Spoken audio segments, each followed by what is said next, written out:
What's up, everybody? Welcome back to the basement. We got Liz, who just did the live broadcast of her Thanos custom-painted glass drawing. Me and Ramon are back again, of course. Welcome back to the basement after 2 weeks gone. We got a great show for you tonight. We're going to talk about Witchfinder, The Gates of Heaven, Delta 13 from IDW. We got Black Panther, Intergalactic Empire of Wakanda.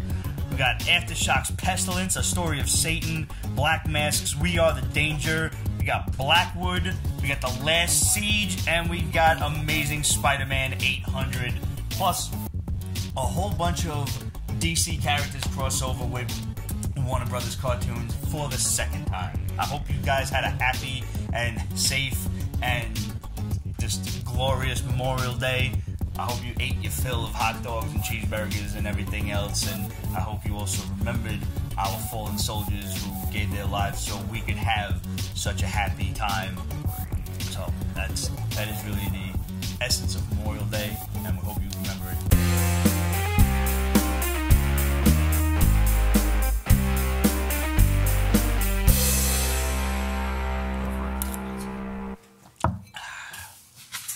You should alert that something ends soon.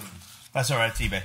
New Mutants number 98. Yeah, I was just keeping track of other auctions for but I just recently sold mine. Set a record, by the way.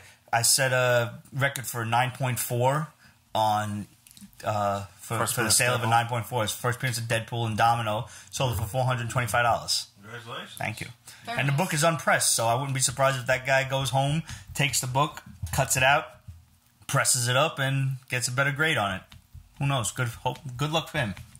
I just didn't want you to miss out on my... No, you're fine, you're fine. Thank you for sharing. But I'm honestly, the things I watch on eBay are inconsequential at this point. If I'm watching them, I'm just paying attention to what the rest of the market is doing, because like I said, I'm selling almost my entire collection at this point. Really? Yep. Almost all. I'm keeping the important issues like Spider-Man, all the first appearances from the Silver Age, Spider-Man, Iron Man, Thor, etc. The full ASM run. I'm certainly keeping my ASM run. I'm keeping my G.I. Joe run. I'm probably keeping my Punisher. I'm going to keep Atlantis Attacks because that's sentimental to me. Yeah. Why am I hearing about this now? Well, you haven't been here in a few weeks. And welcome back, by the way. Oh, It's good wait, to have wait. you. But basically, my sole reasoning on this is I think the market on comics is going to tank in probably the next 2 to 3 years, give or take. Because right now, it is an extremely seller's market. The prices are so exorbitantly high that not a lot of people can afford what's out there. And, they want to collect comics, but they can't honestly afford the books that they want. The prices have gone so sky high that I'm like... It's not just the comics either. It's like the Funkos and the collectibles. Everything. Everything. Busts, everything. Associated. Like So we have the Red Skull Funko Pop that we had since the first Captain America. And I remember you guys saying it's like $300 or something. and now, after Infinity War, it shot up to $680. Sell Whoa. that shit. Sell it now. Because the price is only going to go down. Yeah. I Yeah. promise you. You Yeah. can do more with that $600 than you can ever do with that Funko. That's why I'm doing it. I'm getting out now. I'm taking almost my entire collection, the breadth of my collection. Let's say 15,000 books. But selling them, I'm hoping for about 80 grand off of just the regular books. No, not too many key issues besides like lower tier characters. I want to get about 80 grand, and I'm going to go buy myself a Batman #1, and I'm going to sit pretty on it. Because at this point, comics are better than stocks. They are a much higher dividend. Like the way comics have increased in price over the course of the last several years is ridiculous. I paid $3,000 for my 3.0 Amazing Fantasy 15, and now that book is $20,000 in 8 years. What stock has done that? Netflix, maybe? Apple? Disney? The big ones. The big ones that are hard to afford in the first place. I mean, there you go. My question is, though, apparently Marvel has movies set up for the next 20 years. Mm-hmm. So is But the how market long going to crash? I think it will. How long before the public gets dissuaded by all of this? How long before the actors really don't want to do it anymore? The reason see, they've been kind of smart with that, where they have, like, younger siblings, and they have a very young Tom Holland playing Spider-Man. Marvel's So- been smart. Yes. My concern is the other companies, you know, that are going to ruin things that for us. Universe is coming out. DC's still trying with the whole Batman thing and Flashpoint. That's not Flashpoint, but it's Flashpoint. Yeah. I mean, they've been fucking up for a while. I'm sorry. The expression, you know I'm a DC fan. I love. I know, and that's been Batman, tough on you. And it's been very tough, but they've been fucking up, and it's been the expression "too many cooks spoil the broth" comes to mind, where you've got too many companies now trying to do these comic book movies and comic book properties on TV shows, and eventually, as much as I hate to admit it, James Cameron is right. Eventually, I don't know when, but I think it's going to be within the next, let's say, half decade, that comic books do go the way of the Western, where nobody wants to see these movies anymore. They want something different. I mean, I can see what you're saying, and I agree. I don't like it. I want this nerd bubble to continue. But the thing is, you know, I saw a meme, and it really, like, opened my eyes, where, you know, it was, like, the first Iron Man, and it was an 8-year-old in the movie theater eating his popcorn. Right. And then we have Infinity War, and it's an 18-year-old eating his popcorn. Yeah. This is a young adult now who's going, you know, getting a job, getting his own money, who's going to start going after his own passions the same way you did, and you did, and I did. I mean, I was 20-something when I was watching the first Iron Man, and now I'm 30-something and watching Infinity War. I was 8 or 9 years old when I was watching Batman the Animated Series, and the Warner Brothers store was out at the time, and I was getting all the Harley Quinn and Catwoman and Poison Ivy stuff I could get my hands on, you know, through my mother's pocket, but... You know, this is a passion that stays with you, and I think that Marvel's been smart in that sense where they've targeted a young generation, you know, because they keep it kid-friendly. It's not rated R, rated R. I mean, I teach. We all know that I teach at a school, and I've got kids in 6th grade who are talking about Deadpool, and Deadpool's rated R. So, and then, of course... But now 6th graders are, what, let's say, like, 10 about 10. I think that's an okay age to watch Deadpool. I don't think that your 1st grader... who's 5, 6, 7 shouldn't really be watching it. I think the humor is too crude. I honestly do. And you're talking about somebody who watched Jason movies from the age of 5 with tits and blood and gore all over the place. But I think the humor in Deadpool is a little like I wasn't getting dick jokes at that age. I know for a fact I was not. I mean, I let my son watch it, and he's in 2nd grade, so he's 8. But that's your prerogative. He's borderline 8. Give me 8. Just give me 8. And, I mean, but he enjoys Deadpool because he thinks he's funny. He likes the action. But, yeah, he doesn't get the... I'm sure a lot of those jokes are going right over his head. Guaranteed. Like Drax. Like, totally. Nice. But, like, for when a kid can fully understand what he's watching, I think around, like you said, 6th grade or so. Because if you're the kind of parent that's not... subjecting your kids to this or not exposing your kids, I think is a better word. They're gonna hear this stuff in school. They're gonna hear dick jokes as well. I was definitely making dick jokes by the time I was in 5th or 6th grade, no question about it. And if you're not privy to the kind of knowledge that your peers are, if you didn't see the same movie, you're gonna be an outcast. You're gonna be made fun of, and that's gonna be kind of your fault as a parent for not trusting your own kid to be able to watch these kind of movies and be able to process it and be like, all right, listen, you don't make dick jokes at the table when we're sitting with mom. You know, like there's a difference. And I knew, even though I was making these kinds of jokes in school, I knew don't bring them to the table, don't bring them to grandma's house or something. I knew better. But if I'm around my friends, that's a different story. And whether you want to believe it or not, if you're that like kind of tunnel vision parent that my son would never do that, wake the fuck up. Yes, he is. Yes, your daughter is too, because this is a free world, and it's not just a man's world; it's a woman's world, and she's going to enjoy Deadpool too. I've always felt that the more you try to keep something from a child's mind, the more they're going to want to seek it out. The tighter you hold the leash, the easier it snaps. I like that. Thank you. I like that.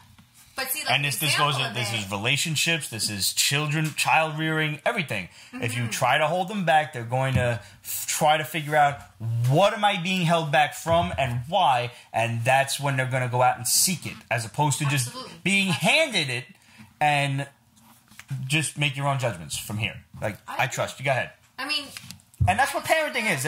You teach the kid.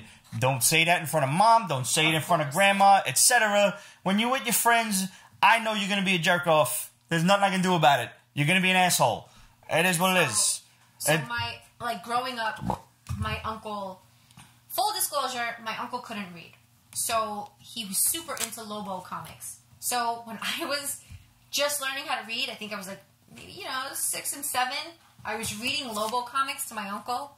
And he and I had this thing where he was like, you can look at all these crazy pictures of naked women, you can look at all these things, and you can say fucking this and friggin' that, but don't ever repeat it in front of your parents. And that was totally a code that I could go by. And I mean, watching that art, and also my uncle was a tattoo artist, like, watching all this art at such an early age just gave me that passion to want to pursue it, and that's why you guys get glasses now. That's awesome. And hopefully you guys saw the live broadcast, both on our Instagram and Lee's Art's Instagram. Congratulations, Relic Lord. Mm-hmm. Good shit, man. Yep, so this glass will be sent out to you. Make sure you send Lee's your address, because I don't save your addresses. Oh, he did already? Good. Yeah, you got he's on point, man. He's good, man. He is good. And you said you're going to do another raffle real soon. I am, very soon. I'm going to do not for nothing, Ant-Man's coming out real quick. Han Solo's yes. out. Jurassic Park is coming. Incredibles. Incredibles. Can't wait for that. I am so excited. I don't know why I just... You're going to talk about waiting 10 years for something. That's 10 years in the making. Yes. I mean, not for nothing, a friend of mine that I knew in high school, when the trailer came out, she tagged me. She was like, aren't you waiting for this? And I had no idea who she was. And I was like, yes, I am. And it's been that long. But this person remembered that, you guys loved Incredibles. It was awesome. It was an awesome fucking movie. I was well out of college by the time Incredibles came out, so let's just throw that out there. I wonder what 8-year-olds were watching us on our first episode who are 18 now. Yo, man. We had a couple of people who were like, yo, I've been watching since season, early on. And they were young at that point. They were maybe 10 or 12 at the time. Jarhead was pretty young. Jarhead was mad young. And now he's living with his girlfriend, working. Yo, and he has made a life for himself. So proof positive that Pete's Basement is not totally a bad influence on you. Yeah. He's doing his thing. We want to hear how many of you guys have been with us from way too young. Yeah, man. Hit us up. Questions of Pete's Basement and just let us know. Did we fuck up your life? How old were you? How old were you when you first started watching it? How badly did we fuck up your life? And are you still watching it? Hopefully you're still watching it to this day. And can I just give a big fucking basement shout out to Justin Cargill, who was our very first fan letter. Yes. He might have been our first fan. I remember episode 2 when we were like, yo, somebody wrote us. Somebody watched this shit. We're like, what? Daniel Blank says, I was old when I first started watching and I'm old now. Well, welcome to the club, sir. Somebody asked, where's Jason? Oh, Jay couldn't make it today. Red. I'm not used to him being called Jason. Yeah, Red. Weird. So, we got a tag in. We're good. His name is Jason? Yeah. See? Yo, that is such an Italian thing. You get called by your nickname and you don't even have a name. My uncle, swear to God, told me the exact same story. They were in a car, they were hunting in the middle of the fucking woods. A policeman pulled them over, and they couldn't remember the guy in the practice's name. His real fucking name. They couldn't remember his name. That's insane. So they had to go but to jail. similar. I go. That's funny. So my family named me a certain name, but they've never called me that. They've always called me something for short. What is it? Lisa. They call me Lisa for short. So no one has ever called me by my government name, which is Elizabeth. But I think it's because in Spanish you say Elizabeth. You don't have a Spanish nickname? Lisa and Chichi. See, anyway, I'll never call you that because for me, when I get used to people, their name gets shortened to one syllable. So it's Liz, not Lisa. It's too many syllables. Totally fine. Too many. What do you call me? Ramon. So a group of friends of mine... Or Ro. Actually, Ro. Okay, I've been called worse. So a group of friends of mine came to visit me at work. I worked at a retail store, so it wasn't that serious. They came to visit me, and my manager was like, Elizabeth, will you do me a favor? And will you just blah, blah, blah, blah. And my friends were like, they totally got your name wrong. And I was like, no, you idiots. That is my real name. And you call me by my nickname that my family calls me by. But yeah, it's totally true. No one calls me Elizabeth. I don't call me Elizabeth. Honestly, whenever Red calls you Lisa, I get a little confused in my head. Is that your side chick? Who are we talking about right now? I'm very confused. I don't even see an S in the name. I don't understand. Trina. So, we have this new policy on the Basement Show where we're doing questions first. Because typically we get too drunk by the end of the night, and by we I mean me. Okay. Let's call a spade here. It's me. We get too drunk, us, and we sometimes make the questions a little incoherent. So we're going to answer them now. And David Peralta just asked, what do we think about the new ThunderCats? Well.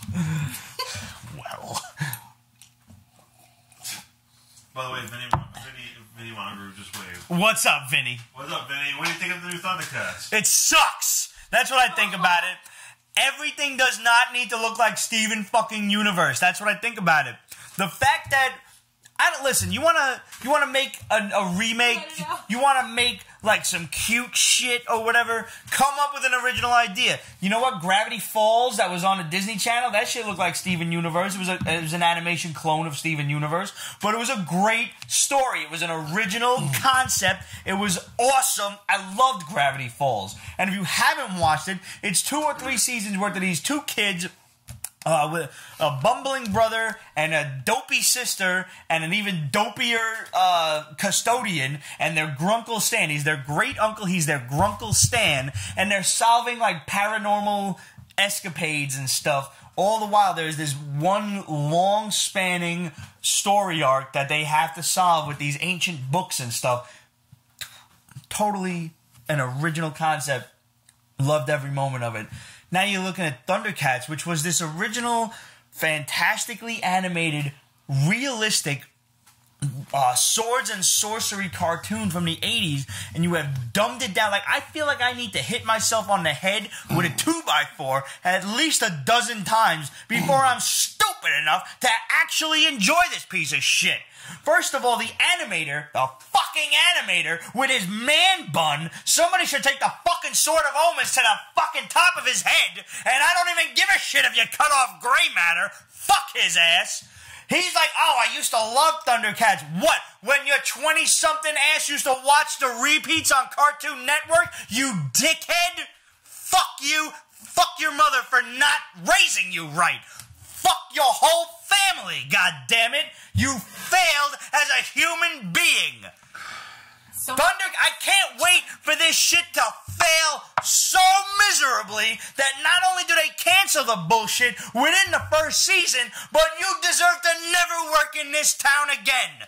And for anyone who doesn't remember the awesome 2011 remake of ThunderCats when they actually rebooted the shit right, damn it, you're the reason that this cocksucking piece of shit got made. No. What? You like the 2011 one? It was far better than this nonsense. All right, that's like solid shit and diarrhea. I mean, No. First of all, solid shit is way better. Panther's arms? I don't remember Panther's arms. He lost his arms in the cartoon. So he got new arms that got elongated. That's still better than this nonsense. Tiger was his stepbrother. And T'Challa was like, But I like the expanded storyline of the Thunderians being like the upper caste of Thundera and the mutants basically like being slaves of that. I did not like the Mum-Ra mobile. We didn't need a Thunder Mum-Ra tank. That was stupid. It was... Listen, it wasn't the 2002 He-Man. It was not. Not by a long shot. They were throwing us a bone. But it was better, worlds better than this. The animation was better. It was much more realistic. I actually like the idea of an adolescent Lion-O instead of the guy looking like he's fucking 30 years old, all muscled out, and he's still 12 looking at Chitara's tits every chance he got. Because you know he was. I was 6. And the ThunderCats were naked in the first episode. They were all buck-ass naked. Busty cartoons back then. Yes, there were. I mean, even It was the 80s. Fucking Flintstones, She had some For Wilma or Betty? I was a Betty guy. Yeah, Betty was more bagging. Joel says, people always say that no one watched the 2011 version, but they didn't promote it well, and they put it at bad times. The fuck are you trying to do to me? I watched it. I watched it. It was irritating. I didn't hate it. I watched the first season, and then I found out it got canceled after the first season. I'm like, Remind me of the timeline. Obviously, He-Man came first. He-Man was 82, 83, 84, give or take. The toys were 82. The cartoon series came out in 83 and 84. And ThunderCats was 85, 86. And, It was right after. ThunderCats, and at the time, I liked both because I didn't know any better. But ThunderCats is way better animation, without a doubt. ThunderCats. Well, I don't know that you can call it that because ThunderCats was a much more anime style animation. He-Man was rotoscoped. It was clearly anime. Yes. So it was done in Asia. Let's just say He-Man was the very first syndicated cartoon show to be rotoscoped. I know, but they reused those rotoscopes. Because you know how hard it is to animate over real people? But ThunderCats actually animated new things every episode, if I remember correctly. I haven't seen it in a long time. They animated new backgrounds and stuff, but I mean the lines and everything were still kind of the same. They made a lot of new characters, and the reason ThunderCats seems better and more sophisticated, and I will not deny that it probably is, because He-Man is much more child-oriented. It was built to sell a toy line, and that was it. ThunderCats came out, and then ThunderCats came out the toys. Right. Difference. Totally different. You posted that thing where it was like the old ThunderCats cutting in half it was great. Yeah. How great was that? But it reminded me of how well the animation was. The ThunderCats animation was pristine, but if that's the intro is always going to be beautiful. Right. If you watch the regular episodes, you will still get the awkward pause frame that you would get in any other cartoon, from G.I. Joe to He-Man, Silverhawks, Transformers, what have you, where the faces are just like, meh. Right. You know?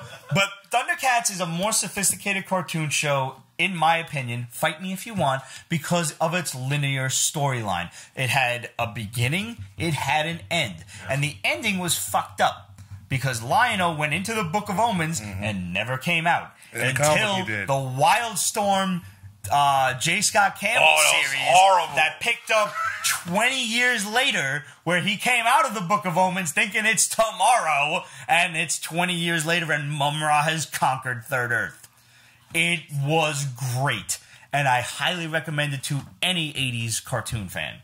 But besides that, I really, realistically hope that the creators of the new ThunderCats cartoon fall into poverty and have to live under a bridge for the rest of their lives. They don't even deserve to die. Death is too good for them. Ajark said you should put the gauntlet on and just snap it away. No, if this shit worked, we had to keep it far away from him. Oh my god. And you too, do you want to test that? Do you want to test that? I do. This is why we're friends, because she thinks like I do. Yeah, a certain dog lady would get it. Yeah. Who would get it? No, a certain dog lady. Yes. Nah. A certain dog lady. I cannot. So, all right, Absolute said, have you given American Gods the TV series a chance yet? I have not. It's good. You like it? I like it a lot. All right, now, if you had to pick, because I know you've been busting my balls about Krypton, should I watch that or Krypton first? Krypton's lighter. Okay. So it's an easier. American Gods like 2 seasons in, though, right? No, it's still one. Still one? Yeah, but it's heavy, but it has mythology, and I know how you feel I do about love mythology. Did you check this out yet? I have Do you know the not. concept of it? First of all, I don't have cable. Okay. All right. So where can I catch this? Is this like a Hulu thing? it. Download it. All right. It's totally fine. Yeah. So basically, the idea here is the way humans used to worship pagan gods in the old days, you know, like Zeus or fucking Athena or Odin or whatever. They were the god of, you know, who's a whatever. These days, there are new gods. These American gods of technology, of social media. Basically, what do people focus on, and those gods gain power. So that's what this series is. This was originally a comic book or a book? It's a book. It's a bookie book. And then it's a comic book while it's also a TV series. But it was a bookie book first. Yes. And the comic books came out like in coordination with the TV series. Yeah. So they're like other stories of them or something? No, it's actually or is it like kind of parallels it. Yeah. But is it different than the TV series, or is it retelling the same shit? No, it's retelling the same shit. Okay. So just watch the TV series. Because the book does give you different, more. Would you recommend both? Like. Yeah, I would. Okay. It's from Dark Horse, the book.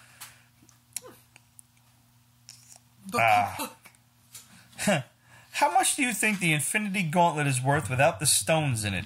And how much is it with the 6 stones in it? In real life? I'm assuming.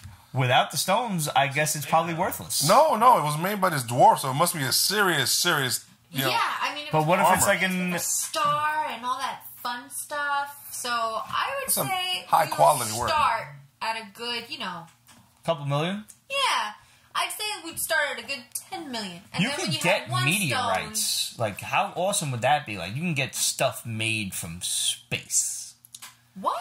Yeah, like, and it's super expensive. yeah, no, it's not cheap, but you can buy like meteorite stone There and was a shit on show. eBay. There was a show that did that. I can't. Meteor Oh, Monkey, I actually I remember think that. it was. Actually, what I was thinking of was the Last Airbender, like the original ones.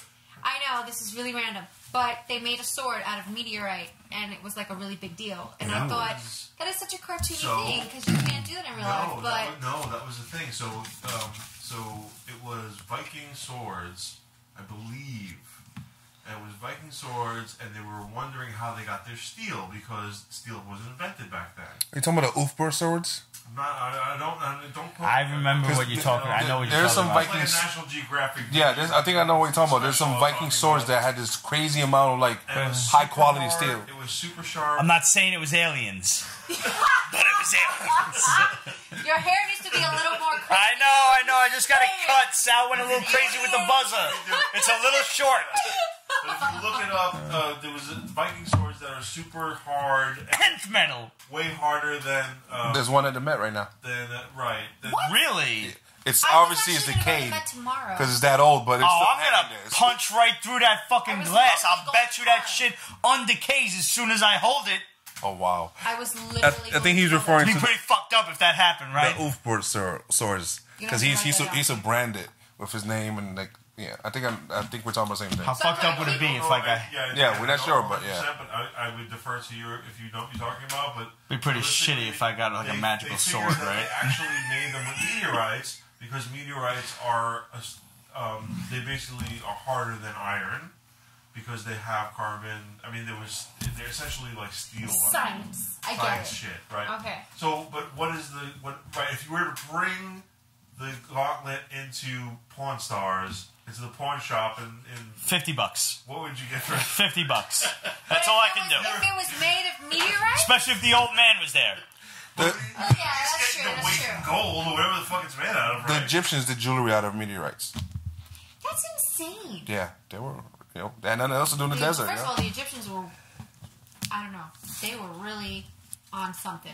So You have to have some respect for people who built what they did and believed what they did. Like, do it by themselves. I know, but that's what I'm saying. I would say you can't pull this out of thin And I air, don't but mean the maybe you Jews. can.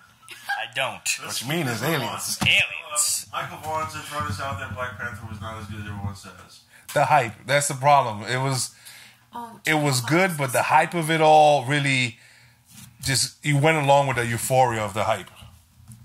It was still good. I'm going to the museum tomorrow. I'm going to write all my notes down. You know what's funny? Is on that note, like I was watching Black Panther again with my mother who had never seen it, but she wanted to catch up for Infinity War, which we're gonna go see it this weekend. And she was watching Black Panther, and she was just like, "He's such an asshole. God, I hate him." Like Who? watching Killmonger? Killmonger, like she was just so enthralled with he was an evil motherfucker, and I'm sitting there like, but he's got a point. And like I'm taking the stance of defending him while she's hating him, and I'm just like, he's a pretty good villain, though. Like not for He's nothing. amazing. I don't think he's the best villain ever, but For Marvel, he's up there. Because, I mean, honestly, it's really telling you something when you can actually empathize with the villain. he has a point. But then again, I also empathize with Thanos, and given the opportunity, I would definitely kill half the human race. Yeah, Completely at random. Not so much random though. Not so much random. Maybe I mean, not. if you can kill half the population, why not expand the planet? Because let me ask if you- you can destroy it, why not create? Let me ask you if this it's a question. population thing, why not expand the planet? Oh, okay. Earth is this big, and me, Jupiter I is know, this I big. know. Make Earth this Wait a big. minute. Doesn't- me. doesn't Yes. motherfucking Thanos live in space? So make more of it. Space is Because the whole universe is suffering the same problem as Earth. Over fucking crowding. And you know what happens if we're gonna expand? Show Thanos, he's on a throne in the middle of fucking space. You know what's gonna fucking happen if we expand? We're gonna make more room and more resources that will only breed more fucking people. And you know what's going to happen then? We're going to use it up like the locusts we are, and then we're going to be fucked. We're going to have no room to go anywhere, and then we're back to square fucking one. If you had the Infinity Gauntlet, which is obviously only a one-time use thing. You could either eliminate half the population or double it. Well, let people know. I mean, let it be known. Snap your fingers and fucking put fudge in front of everyone and say, you see what I just did there? This could be your fucking Poison brain. fudge. No, listen. All I'm saying is if you have that power, show people the power you have. Say, I'm going to expand your planet so that you survive. But we're too stupid. We're too stupid. But we can't take them out then because the gauntlet was burned up after the first use. Alright, he can fix it. You have to. There's a loophole. You have to make the impossible decision. We just have to kill half of the population. I just finished reading Inferno, not Dante's, which I've read many times, but Dan Brown's, which did not get as much fanfare as the Da Vinci Code or Angels and Demons, probably because it didn't have as much religious iconography. But I highly recommend this to people who are fans of Infinity War, who are especially Thanos sympathizers like myself. Inferno. Don't watch the fucking movie. The movie blows goats. Bad. It's bad. Fucking read the book. I will send you the audio book. It's free on YouTube. That's how I read it. And let me tell you, the movie stops with an eighth of the book still left to go. And it is so much better. And I clearly an inspiration for Thanos' character in Infinity War. Holy shit, the book is amazing. Fuck any critic that says otherwise. It is amazing. The idea that the movie could... Because I watched the movie first. The idea that the movie could stop where it did and do to the characters what it did is abominable to me. It doesn't respect the book at all. Question. Question. Is killing half the human race how and in what? Infinity Gauntlet. I would kill half of the people. Between fixing the problem. Kill everyone. Kill everyone. It's the only way. Wait. It's the only way. The question was, how much is this shit worth? That was the real question. That's true. But no, we have to kill people because they'll just keep using the resources. They'll keep using the resources, and then we'll be fucked again and again and again because we're nothing more than locusts. Do you see what happens when we take off in a plane and we see the lush, wonderful earth before us, and then we have civilization, which is just gray and dark and nothingness? You can make infinite planets. You can't. You only get it once because we're not celestial beings. We get one use. So it's either save the population or make the pussy-ass fucking wimp choice and just give people shit. And we've noticed what happens when we give and give and give and people take and take and take and they just don't fucking give back. They don't have a fucking limit. They just take with impunity. We can't fucking do it anymore. Stop people where they are. We have to kill them. Question. I'm right. Would you take out half the population? Or make I have to kill one of my best friends. It's just a shame. No, listen. Wait, what's she saying? We know his answer. Infinite pizza. Ooh. Shit. There you go. Moving on. Did you guys do the whole "did Thanos kill me" thing? Yes. Yeah, he killed me. I was spared. Wow. It's because of this. Sure, that's what it was. One cup. Wait a minute. Did we figure out how much it was worth? It should be pricey. It's incalculable if I can actually end half the population of the Earth. How much does it weigh? Well, I About on 8 that pounds. have got to get 8 going pounds of gold? before Is it gold? Pete takes me out. It would be random, so it wouldn't be on purpose. He's like, I wouldn't. I might have to spare take you, Roger but- out on purpose because he's entirely too much of a do-gooder. He thinks everyone can be saved, and I hate the population entirely too much. I'm saying that You have a think so? choice. You really think that people can be saved and they can't? I'm saying you have a I'm choice. sorry, but you can't make the hard decision. I'm not That's why making the decision for you. I'm saying That's why you have me to make the hard decisions. Oh, Jesus. Next question. Let's All right. keep going. I mean, it's easy. I mean, listen, having kids makes you a pussy. So it's easy to say that when you don't have that legacy course looking not. up to you. You He know, goes, he just lays a down much his harder bed at night, decision. I can understand that. covers Much up. harder. Because I noticed that the two people who have Spawn are voting for the safety of humanity, and I'm voting to kill everyone. And Ramon is pretty indifferent about the whole thing. He's thinking. Listen, our- before No, I've always thought that That's what population he's needs to be thinking. killed off. When he pulls the covers up at night, he's thinking, are cockroaches crawling on my comics? Yes, Yes or exactly. no? Yes Do or you, no? do you know what I did when I found a cockroach crawling on my comics? What? did you I do? trapped him. I brought him out to the backyard. I covered him in lighter fluid, and I set him on fire. You have that shit. And then I got attacked by a flying cockroach. I got attacked by another one because I'm pretty sure he signaled for help. Yeah. And then I caught him, ripped his wings and legs off, and then set him on fire as well. Because let that be a lesson to any of the other motherfuckers that want to attack me afterward. First of all, next. I'll tell you right now, Red can confirm this. If there's a roach or water bug in our apartment, I am leaving. You can fucking have it. You pay rent. Goodbye. I'm done. Yeah. So the bearded nerd asked if we could review Power Rangers Shattered Grid. It's coming, brother. I'm still catching up because I had like mad issues to catch up on for Power Rangers. I have no idea what's going on still. So give me a little bit more time, and I will. I would just like to point out that Jarek from Cows just put on our Facebook stream hashtag Team Pete. That's why I like Jarek. I wouldn't have guessed that. Jared? Yeah. We need to make a chocolate glove with green pops. Bagging and Boarding Bad Boy said, I had no plans to get the Hunt of Wolverine minis, but I picked them all up so far. They have proven much better than I expected them to be. The only problem is they're not fucking single issues. They're going to be like 5 and 6 issues, so it's going to be, it's money. He also said, Spider-Man and His Amazing Friends was my gateway to geekdom. Right there with you, brother. Spider-Man and His Amazing Friends and the Incredible Hulk Marvel Hour on Saturday mornings. Derek Calvin said, best comic review in all of YouTube land, fan since the 400th episode. What a way to start. That's a hell of a way to start, man. Wow. And Derek, thanks for sticking with us, man. Fans like you are just, they're hard to come by, and we love you. Thank you so much. Chris Cooper, what do you think will happen in Avengers 4? I would love to hear any theories you may have or any you've heard. I heard that maybe Ant-Man will enter the quantum realm and somehow go back in time. Well, there was that line in Ant-Man where he said you descend until like basically nothingness and all sense of time and space holds no meaning anymore. So I have a feeling that in Ant-Man and Wasp, they will learn that within the quantum realm, you can actually travel back in time.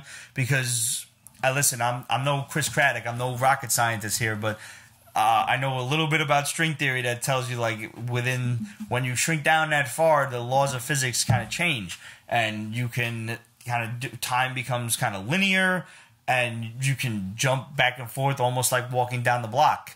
And it's, I'm going to let the rest of the scientists and the writers of Ant-Man explain that to me when I go watch the movie. But I think a lot of answers will be given in Ant-Man and the Wasp. And I do think that there will be some time travel because we have seen Tony Stark and Ant-Man, Scott Lang, what's his name, Paul Rudd, in those outfits with the, all the dots on them and shit. So God only knows what's going to happen.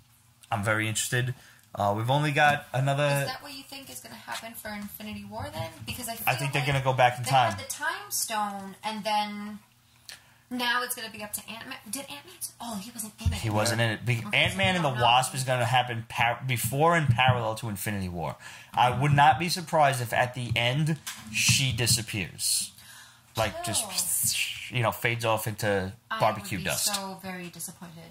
Or Michael Douglas or something, because I wouldn't mind Michael Douglas leaving and, Evangeline Lilly stick around for Infinity War 4, because she's hot. Yeah.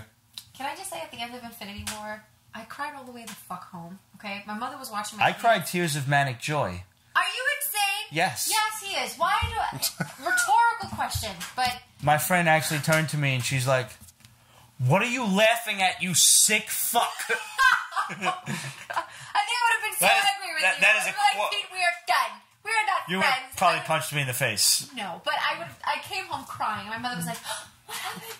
And I was like, you don't even want to know. Okay, just everyone. She thought there was like a fucking accident on the bikini. Well, we talked about it before. I just read an interesting theory that the Hulk is Loki. I don't believe it, but yeah, Loki disguised himself as the Hulk. I think Loki's dead. Loki's deader than a doornail. Joel says it would be awesome if Micronauts make an appearance in. Oh God, no. Micronauts are owned by IDW. Yeah, no, it's totally different. Yep, not getting them. I agree with Dave Barata. We need either Mustache Brothers or a No Shit Sherlock joke. One of those two has to happen. Yeah, the Sherlock joke I was really hoping for. Yeah. Midtown Comics is selling The Death of the Inhumans, signed by Donny Cates, for like $50. Is it worth it? Nope. Not at all. It's a new issue, $50. You get 20. That's it. $10, $20. That's it. Unless it's like even if it's a super rare variant cover, it's not signed by the artist. Don't bother. And it's not CGC. Don't bother. Save your money. Go buy something else for that $50. Go buy pizza and whiskey. You can get a Stan Lee signature. You could. Sorry for all the questions, guys. No reason to apologize, Chris. We love questions. But I had one more regarding Ms. Marvel. Kevin Feige has announced he will add her to the MCU at some point. This is not Captain Marvel. This is Ms. Marvel Kamala Khan, just so we're clear on what's being spoken about. With that announcement, is it a bad time to pick up the first appearance of Kamala Khan? Yes. Yes, it is. That issue has been skyrocketing since she became popular. However, it being a bad time, yes, you will pay an exorbitant amount for it, and you will think you overpaid until the time comes when in the Captain Marvel movie she's either introduced, announced, or whatever, or in the sequel that she shows up, and that book has tripled in price since this question was asked. So go get it now. Sit on it. In fact, go get 2 or 3 copies. Go get some nice ones. You can get them raw if you prefer. You can get them 9/8, but that'll cost you about almost $200 an issue. So just be mentally prepared. But I can practically promise you that with the popularity of the character, that book will jump in the next 5 to 6 years. Don't look for a return on your investment immediately. Get it now, sell it later. Because I promise you, after the hype of the movie, no one's going to give a shit anymore and the book's going to level back out. Just sell it then. Buy it now, sell it later. And take that $700-800 that you just made and go buy something really cool. Something that will not go down in price. Like, I don't know. Go buy an old Fantastic Four. Go buy yourself like a first appearance of Galactus or something, because I promise you that is an unsung book. There are a lot of nice issues out there, and right now it's still going for chump change until sometime in early mid-July when Fox decides that they're going to take Disney's deal. Because I'm telling you, unless they want hordes and hordes of angry fanboys storming their headquarters, they're going to take the deal. And don't even listen to that whole Comcast nonsense. That's just Comcast being bitter and just... And it's really not... Fox has already accepted the deal. Mm-hmm. It's up to the Justice Department to tell whether it's a monopoly or not. Yeah. And that deal will conclude in July. Give or take. Hopefully July. So Comcast owns liberal MSNBC, and the guy who owns Fox isn't going to sell his stuff to... No. No, that's also a valid point. So, well, guys, gonna run out of here. Well, it was great having you. Thanks for coming. Me, of course. Thanks for coming on, doing the live show, and doing the drawing for the glasses. Yes. Thanks for all the awesome glasses you've given the basement. Of course. And if you guys want some awesome glasses, and not just whatever characters that you see on Liz's Etsy shop, which is Etsy/shop/ Lee Quinn Art. Definitely check out Lee's art, Lee, LEEZ_art, to see all the options. And I've told this to clients before, if there's something, like, I've had really crazy, like, requests. So people ask for things that I haven't put up, and I will make it. So, like, if there's even a comic strip, like, one that I want to do is the MJ when Peter Parker opens Face the Tiger, you've hit the jackpot. Yes. That's a good glass. On a glass. Yeah. So... you can definitely check That's it like out. a kind of nice, honeymoon or anniversary gift. That's a cool thing. Father's Day is coming up. A nice Titan for your Titan. Tywin Lannister on the toilet. Hell yeah, Tywin Lannister on the toilet. Totally do that. Let's do it. But, and you know I'm all for Game of Thrones. We're talking to the maester of Greenpoint here, all right? Of Brooklyn. Sorry. Yeah, Brooklyn. I really like how she's adopted that. Yeah, she's I old. love it. I love it. But, yeah, so definitely hit me up, you know, in the DMs directly, however you'd like. I can definitely make custom work for you guys, and I also do canvases, so if it's not on a barware, if you want to hang something up on your walls and make it look, you know, chic, we can do that too. So keep me posted. Awesome. I obviously have to hit you up for some, like, several 80s cartoon I am working on works. a He-Man. I am. Yeah. I can never keep anything secret, but No, yeah. you're really bad at it, but I'm very excited either way.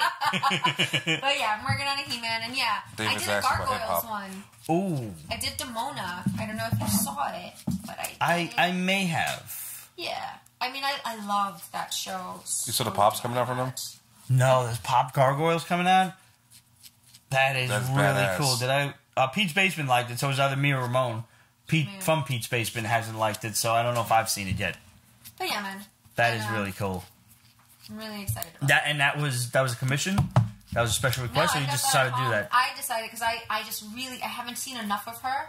And I saw someone cosplay as her at New York Comic Con last year, and I thought, yes. Because I would love Well, to now you have pull to do that off. Goliath, right? That was his name? Oh, yeah. Goliath. Yeah. Goliath, and maybe even, I think the cop's name was Lisa. I don't remember. Or Liza or something like that. But yeah, I'm going to get all of them done for Cradle-Con, June 23rd. I was just about to say. Yes, and let them know. Over at Cradle-Con, if you decide to head out to the Cradle of Aviation, that is the Air and Space Museum out in Nassau County in Long Island. If you head over to Lisa's table and you tell them Pete's Basement sent you, you will get 15% off. That's 15% off. That's a pretty nice deal, though. Yeah. You know, save yourself some money and support. I'm going to try to get to Cradle-Con. I will see what's going on. And by the way, if you guys have never checked out the IMAX screen at the Cradle of Aviation, you owe it to yourself to go see a movie there. I saw the Dark Knight there, the second Batman shit with the Joker. Nice. I walked in. Now, you remember, like, when your first experience with, like, an IMAX screen, you're like, whoa, that shit is big, right? Yeah, and yeah. you're, like, looking all over the place. I walked in like this, and I said... and my head came down, and there was the maitre d', like, looking right at me, and he's like, yeah, that's everybody's reaction the first time. Nice. It is literally over you. There's no way to describe it. It's a screen dome that is just... That's insane. Your entire viewpoint is the screen. It's insane. I went to, like, a IMAX, like, in the city, and it was my first and last time I had ever gone, and it was to see the last, like, 2 episodes of Game of Thrones of, like, season 5 or 6 or something like that, and it was so fucking worth it. It's it was, like, bigger the than Battle at Lincoln the Center. Wall, and I was just like, yes. This thing is bigger than the Lincoln Center IMAX. Wow, that's big. That's insane. Well, yeah, definitely come through, check it out, find me, Lee's Art, and if you do say, hey, Pete's Basement sent me, and you'll get 15% off your glass or barware, your entire purchase. So if you decide to buy a set, that's 15% off the entire set, and definitely look for me, you know? Can't beat that, guys. So head on over to Cradle-Con, and we're going to slide whistle Diamond Wipe, and we'll be right back. And we're back. And we've got we've got what's left of my decanter of Glenlivet 15 year. And we've also got 2 birthdays. We've got Brian Kenny, Roger's illustrious brother, and Pete's Basement's own Trish. It's her birthday as well, so... That's right. Yep. Happy birthday to you guys. This is your birthday song. It isn't very long. The end of the song. So, you said Jarek had some questions while we were gone? Questions. He wanted to know, so, is Deadpool mixing with the MCU? Not as of yet. Nothing, there are a lot of in-jokes, but it could just be Deadpool breaking the 4th wall in Deadpool 2, so there's nothing official yet. And, do you think Quicksilver will come back? I really hope not. There are a lot of big rumors that, like, he's been seen on set. The actor who played Quicksilver has been seen on the set of Avengers 4 during, like, some reshoots and everything or whatever. Not reshoots, additional shoots. So it lends a lot of credence to the whole going back in time theory. I really hope they don't bring him back permanently. His death was very influential to Scarlet Witch, and I think bringing him back from the dead is a disservice to fans and a disservice to her character. So let's hope not. I think having her back, having him back for an emotional scene of holy shit, you're back at some point, and then having him disappear would be much better than having him just back. But that's my opinion, America. I could be wrong. What up, Jeremy Smith? All right, we doing Instagram questions? Yeah, I guess so. I was going to go into comics, but let's do Instagram questions.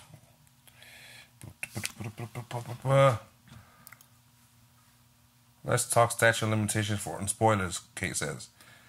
Statute of limitations for spoilers should be 3 weeks. Honestly, I think 3 weeks. 3 weeks. Wow, you're generous. I am. Because some people have busy lives. You can allude to spoilers, but as far as posting shit on the internet, fuck that. 3 weeks. 2 at the very least. Don't give me this 1 week shit. Because sometimes I don't get there. I haven't seen Solo yet. I saw Deadpool by the grace of God. You know, Age invited me to the premiere, and then I saw it that weekend because it was my boy's birthday. But I don't know when I would have scheduled a shot to see it. I saw Infinity War immediately because I don't trust the internet. No, it was that simple. Yeah, that was... You waited 5 days. I don't know how you did that. And still managed to not have spoilers. No, they asked us spoilers. Did you? I think a rat's ass. He died. I knew it. I saw Infinity Gauntlet in the comic book. Yeah, you're less picky than I am. Relic Lord wants to know, is there a story as a kid or even now that you can sit and over again and read it? Kate adds also a movie. I don't know movies. Comic, Atlantis Attacks, I could still read over and over. As Guardian Wars. I also like Spidey's Totally Tiny Adventure with Ant-Man and Psycho Man. That's a great series, right in the annuals. Carnage, First Appearance of Carnage I can read. Really? Over 361 through 363. And 2 movies that I always watch, even when they're randomly on. Shaolin Master Killer and Babes in Toyland. Nice. Wow. Love that. That's my crack. Ollie. The Wooden Soldiers. Such a great movie. All those darts got in his ass. I know. Oh, okay. That looked like it hurt. Yeah. Let me think about that for a second. I mean, there's a lot of movies that I will watch over and over again constantly. Almost any 80s movie you could mention. I'll watch Willow if it's on. I will watch Gladiator with Russell Crowe anytime that shit is on. Any Jason movie I'll watch.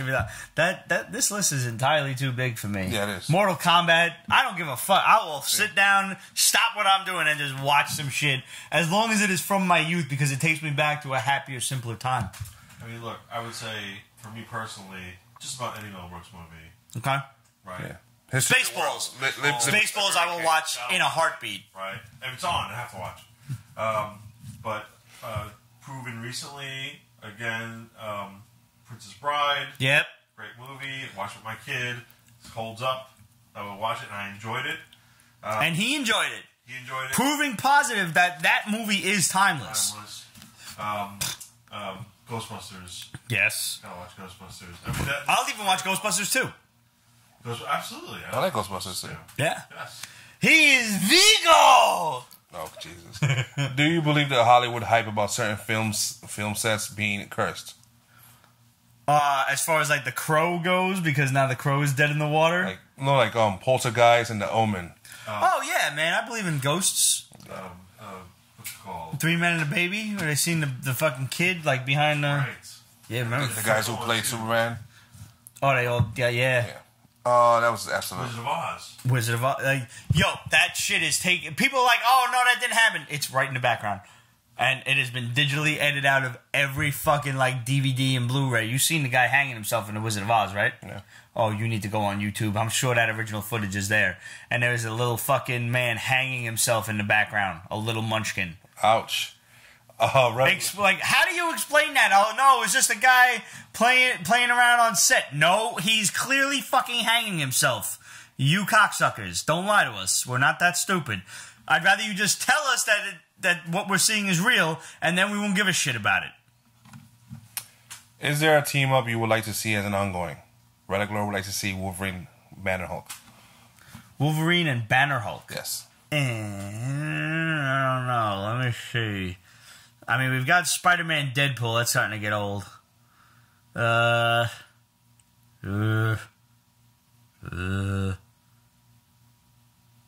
Ongoing that's the thing. An ongoing, that's rough. We have to get back to you on that one. You know what?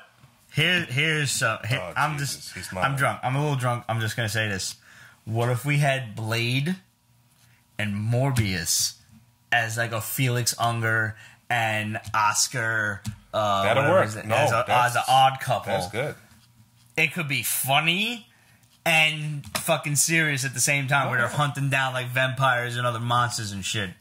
Because Morbius hated himself, basically. Like, he hated what he had to do to survive, as far as I can remember. What was your dream comic book crossover as a kid? Just call me Goon. I still really want to see Spider-Man and his amazing friends in a comic book. And I think I got that in, like, one random annual, but honestly, that's a fucking team-up I'd love to see. Right. Hell yeah. Spider-Man, Iceman, not the gay one, Firestar. I would like to see Wolverine and Thor. One, they're my favorite characters growing up. And two, the amount of drinking that would go on between them. But also the fact that they've been warriors for such a long time. Obviously, Thor, way more, but, you know. Thor's so much more powerful. David Peralta said Daredevil and Ghost Rider. That's interesting. That is. They've dealt with each other before. I could do Ghost Rider and Blade, too. Like, just not for nothing, hunting down monsters and shit. Outbreak 666. Since Dan Slott is finally off of ASM, and now we have an expression to look forward to, let's say that never happened. Who would you want to be as the next writer on Spidey? Ooh. Donny Cates. Ooh, you're thinking now, present. Okay, Donny Cates is great. He's on a roll. Yeah, he is. And at this point, like, I would love to say, like, oh, it's, you know, it's a lot of hype and this and that, but I literally love everything the guy fucking puts his hands on. Like, if not those two, I'm thinking Mark Waid or Peter David. I think Peter David's written Spidey before, even in just you like would know. I'm trying to remember, but shit.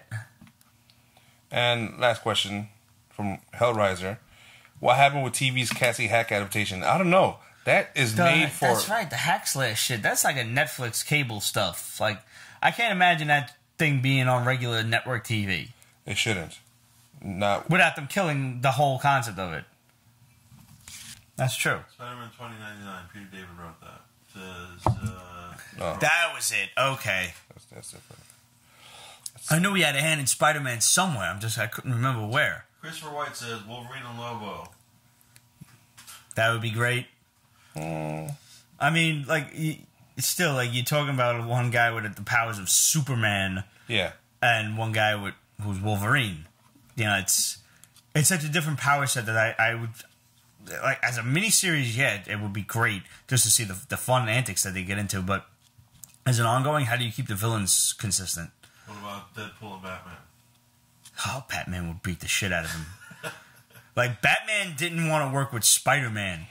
And those are two graphic novel trade paper, like whatever, special editions that you need to get. The first was I forget who wrote it, drawn by Mark Bagley, was when the Red Skull teamed up with the Joker, and the next one was when, or was it Carnage and the Joker, and the Red Skull and somebody, I forget fucking who. Either way, get a hold of them, because Batman basically looks at Spider-Man and he's like, I don't like you. I don't want to work with you. And he just leaves it at that. And Spidey, being Spidey, just kind of forces his way into the whole thing. It's a little rapey as far as, like, friendships. Like, he raped the friendship. He did. He just kept at it until Batman was just like, fine. And then in the second one, Spidey shows up again and he was like, you again. I thought I told you the first time that I don't like you. And that is just quintessential Batman. It's exactly how he would react to somebody with Spidey's personality. And I can only imagine it would be exponentially worse with Deadpool's personality. Joel, I wonder what Paul Dini would do with Spidey. Interesting. Very interesting. I like that idea. Daniel Blank, Facebook. Have you heard of Mark Waid bullying comic book stores and a comic book company to not sell a comic from someone he doesn't like? No, never heard I haven't heard that. So. That's interesting. Okay. I have to look further into that. M. Anthony Gerardo. Yo, Basement Crew, what up? Pete, what up, bud? Any thoughts on the Jawbreakers Kickstarter?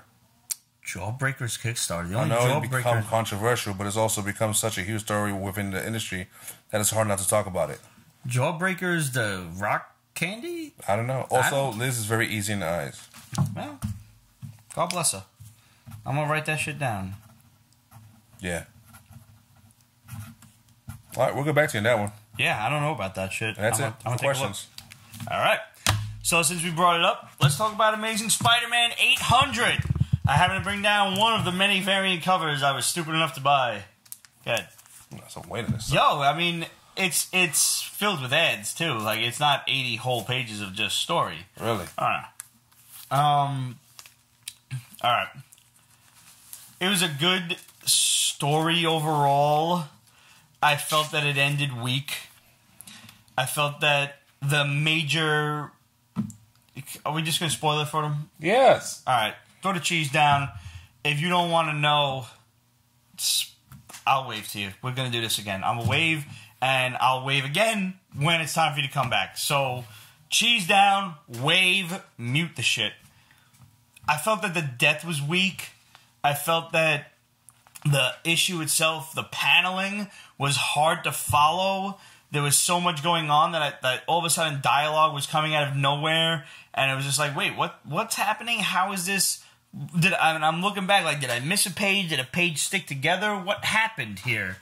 Like, it starts off with the rest of the Spider crew that being like Silk and Anti-Venom and Miles Morales all having their asses kicked by Norman Osborn Carnage Goblin. And then Spidey goes after him as he's going after everyone else he's ever loved. And everybody thought especially with this cover. Let me just have you take a look at this cover from John Romita Sr. with Spidey lamenting the death of Gwen Stacy. Everyone thought that Mary Jane was going to bite the big one, especially because she was not featured in Ryan Ottley's artwork for Amazing Spider-Man #1. Due out and who the fuck cares when? When it comes out, we'll review it. So, everybody thought MJ was going to die. Our boy Rich, who you've seen on here many times, had me all hyped up that MJ was going to die. And as much as I didn't want to see her die, I thought that death would have a major impact on Spidey. Like, here he is, his greatest villain, now teamed up with an almost limitless power supply in the form of Carnage, and the Carnage symbiote kills another woman he loves. How do you can't come back from that. No, you can't. That would have been a major blow to Peter Parker's life. And it didn't happen. It almost happened. Yeah, they kind of... Spidey swoops in, Venom swoops in and saves the day, Eddie Brock. There were a couple of cool points in this book. Like Spidey actually taking the black costume, the symbiote, again. Eddie Brock gives it to him, says, here, go with him, look after him. And he's like, don't worry, Eddie, I got this. He's like, I wasn't talking to you, stupid. Like, he's talking to the suit, like, look after Spidey. And Spidey had kind of a bonding moment with the symbiote. Mm-hmm. And he helped him out, and they saved a few people, and then the goblin lit the whole place on fire, and he's like, all right, now I get it, get out of here. This fire can't be doing you any good. Go ahead, go back. And that was pretty cool. Mm-hmm. There were a couple of cool moments. Doc Ock as the superior octopus or whatever, diving in front of these weird metal barbs that Carnage Goblin was shooting. The Red Goblin was shooting out, and he dives in front of them to save Aunt May. Because if you harken back to Amazing Spider-Man 180-something, I think, 160-something, whatever, there was a wedding between Doc Ock and Aunt May. And he still loves her, and he saved her life. And that was pretty fucking awesome. Just the idea of, the character storyline progressing to that amount, and he's like, woman, I knew from the moment I met you it would be the death of me, whatever the fuck he said to her. But you fast forward to the end, and he's still very much in love with the little person girl, Marconi, whatever her name is. Yeah, Marconi. Yeah, because Doc Ock is still running around at the end of the book. But then you've got Norman versus Harry, and Harry's using the Goblin Glider, and this and that, and it was meant to be this whole swan song of all of these characters achieving their full potential or It was something. supposed to be epic, and it was just decent. It was exactly. Fucking exactly. Couldn't have put it better myself. And the death was kind of weak. Like, I felt it, but not as much as I guess I thought it was going to be someone else. And I am like, oh, well, alright, that person died. And I don't want to spoil for you who died, because there is a death in here, and that's spoiler enough. Go read it and judge for yourself. I mean, there's 801 coming out, and then I think it switches over to issue 1. Like, we've already had an epilogue and everything within the book. We've had like 2 epilogues, I guess, if you will, because there's the funeral, and then there's J. Jonah Jameson yelling at... That was another fucking thing. Spidey being just the typical idiot Spidey. Dives in front of a bullet for Norman Osborn? Okay. Are you kidding me? Yeah, it was horrible. Like, I know Spidey's an asshole. I know he's a fucking do-gooder. Just save everyone. Everyone can be fucking saved. You know, infinite resources kind of guy. He'd be that asshole with the Infinity Gauntlet, making a fucking infinite resources for people to just use and abuse, without question. And he dives in front of a bullet meant for Norman Osborn, because with great power comes great responsibility. Bullshit. Bullshit. The guy has tortured you left and right. What should have happened is the guy... Alright, the guy shooting the gun should have had his own moment with Osborn and then pulled the trigger. And I would have rather see... Instead of that would have been epic. Reestablishing... That would have changed the Spider universe. Yes! Reestablishing the status quo of Spider-Man with who's in charge, where's Peter Parker in his life, and this and that. This is, I can't believe you just did that. And you were helpless to stop your greatest villain from being cold-bloodedly murdered, no matter how much he fucking deserved it. Until Mephisto shows up. Until Mephisto shows up and undoes the wedding. Yeah.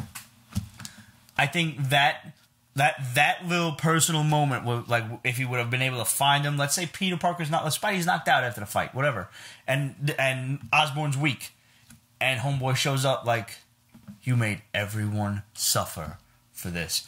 I can't abide you living anymore. Bang! End it that way. That would have been nice. It would have been, like, I would have liked to see, and I'm not going to, listen, Dan Slott has not been my favorite Spidey writer. No. Without question, no. But he's also not been my most hated. That's true. He didn't invent the Clone Saga after all. That's true. So like J. Michael Straczynski, there are ups and there are downs of the run. I won't say that. So I would have liked to see a talented writer like Dan Slott go out with such an occurrence as that. How does Peter react to that? And just leave that open-ended for the next guy to take over. Instead, what you basically did was you came full circle and reestablished the status quo of Peter basically being like a glorified photographer for the Daily Bugle or something. And I'm like, I don't understand how it happens that way. You know? We got a comment? I'm still hunting him down for Superior Spider-Man. He did MJ dirty. Yeah. Listen, I liked Superior Spider-Man way more than I ever thought I would. Yes, you did. I really did. I honest to God, I did. I liked Spider Island.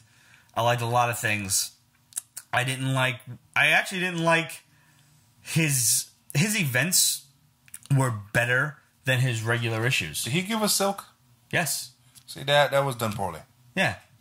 Well, that was like the Spider-Verse thing. Yeah. And I think that he was probably being forced to add a character like that. No, adding her was done poorly. I mean, I don't mind her, the idea of her. Oh, yeah. The whole pheromones thing that had to just start boinking. And the girl kept in isolation for X amount of years. Yeah, it was ridiculous.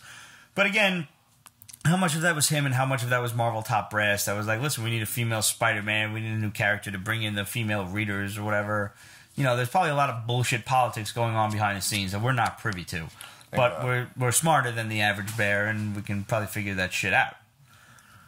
Fact of the matter is, it just ended kind of lackluster for me. Yeah, I agree. And I went through it, and it was like...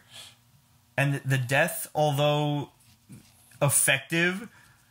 Like, let's say the big reveal in, like I said, I don't want to spoil this, and I hope I'm not saying too much to spoil it for you guys, but the big reveal when this character learned everything, let's say, I thought that dialogue should have been a lot longer and a lot more, like, that was the time for word balloons all over the place. Let's hear that out. Yeah. That's when you need to channel your inner Bendis, your inner Claremont. I want to hear what these characters are talking about, not just, oh, yeah, well, I kind of put two and two together, and, I figured it all out.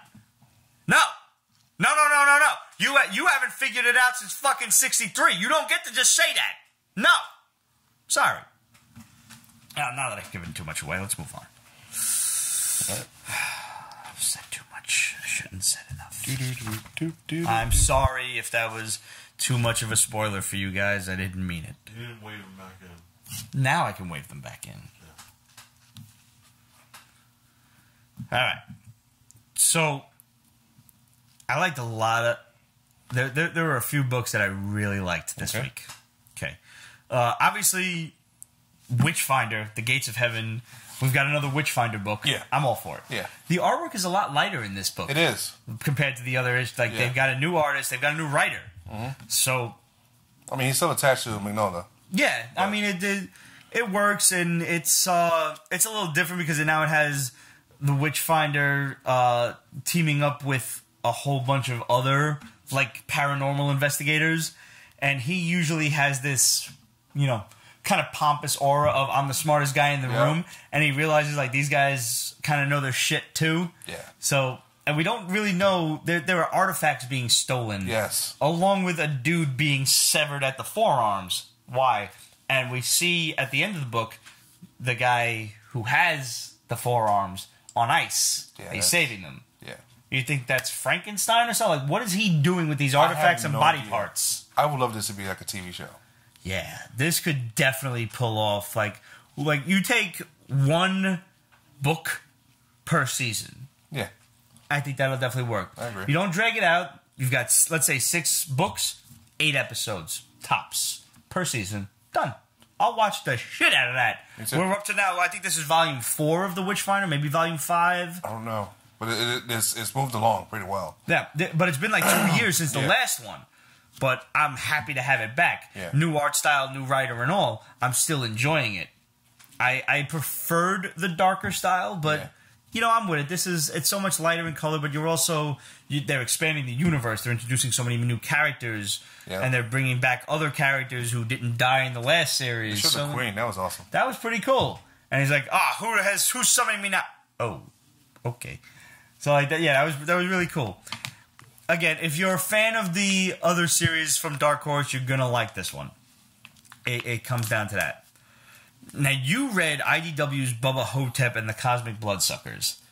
I didn't see the movie Bubba-Ho-Tep. Neither have I. I know, Roger. I'm sorry. I'm sorry. I haven't.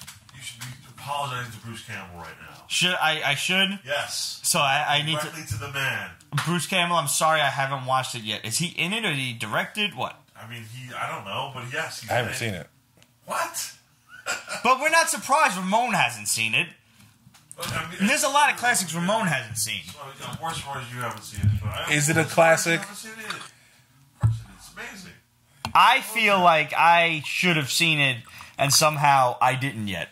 Yeah, Relic Source, he plays Elvis. This is about Elvis, and he's fighting, demons and monsters and stuff. He doesn't play Elvis per se. He is the spirit of Elvis fighting demons. Mummy. I mean, that sounds pretty fucking fun. Yeah, no, it is a fun book. It's super fun. I mean, it's exactly up your alley. I mean, yeah. So the original movie, he's fighting like supernatural creatures too? Yes. Really? Yes. All right. And then not to mention, he's like some kind of Elvis impersonator guy in a, old folks home.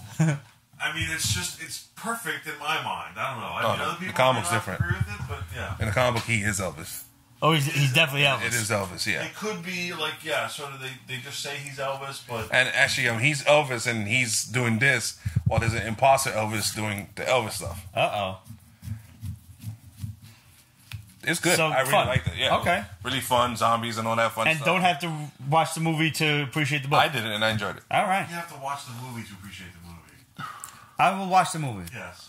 Knowing that it's Elvis versus zombies, basically, I'll watch it. I will. Black Panther and the Intergalactic Empire of Wakanda. See, this is not jump on friendly. He's in deep space. But is this him?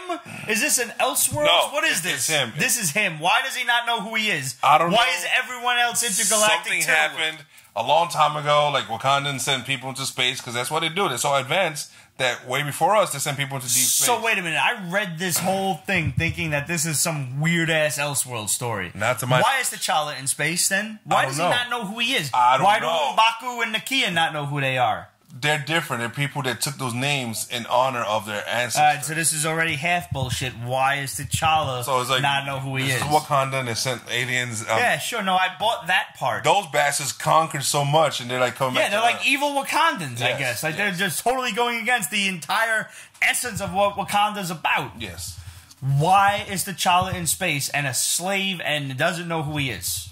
because that's the only place he has. And how Yeah. in the world did he wind up with the exact same name as himself? That's just too convenient, if you ask me. I didn't like the book. I couldn't stand it. I didn't like it. Yeah, Greg's this probably gonna was- kill us, but yeah, I'm sorry. It's just basura. is what it is.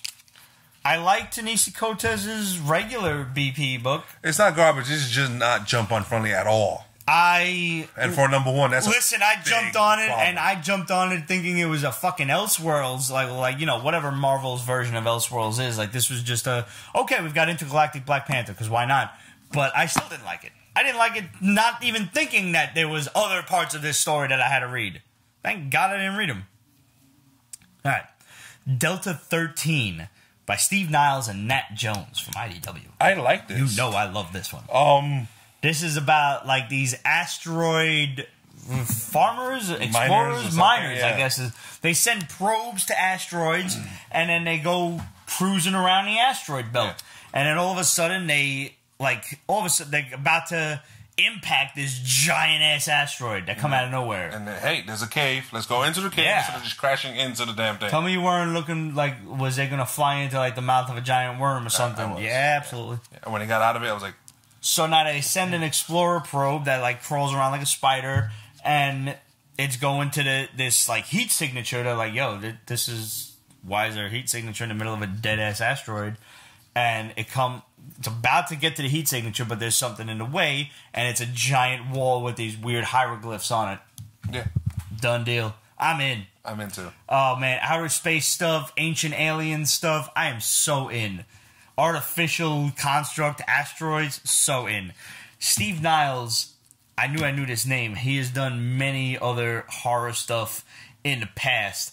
And Nat Jones, actually, I've seen him before. He did some Death Dealer stuff back in the day. Thank you. He did a whole mess of Frazetta stuff for IDW back in the day. Wonderful Yes. stuff. Yeah. Not even just Death Dealer, but like they took Frazetta's paintings and they extrapolated That stories out of them. Viking he did. The Viking, yes. They did Frankenstein there was a Dracula meets the Wolfman. There was like a Swamp Prince. There was a whole bunch of shit that they did.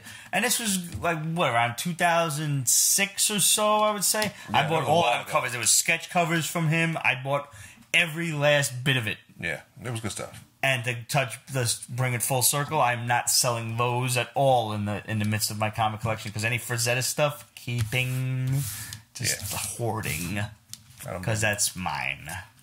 Do you have any original Frazetta? I don't, man. But funny you ask that.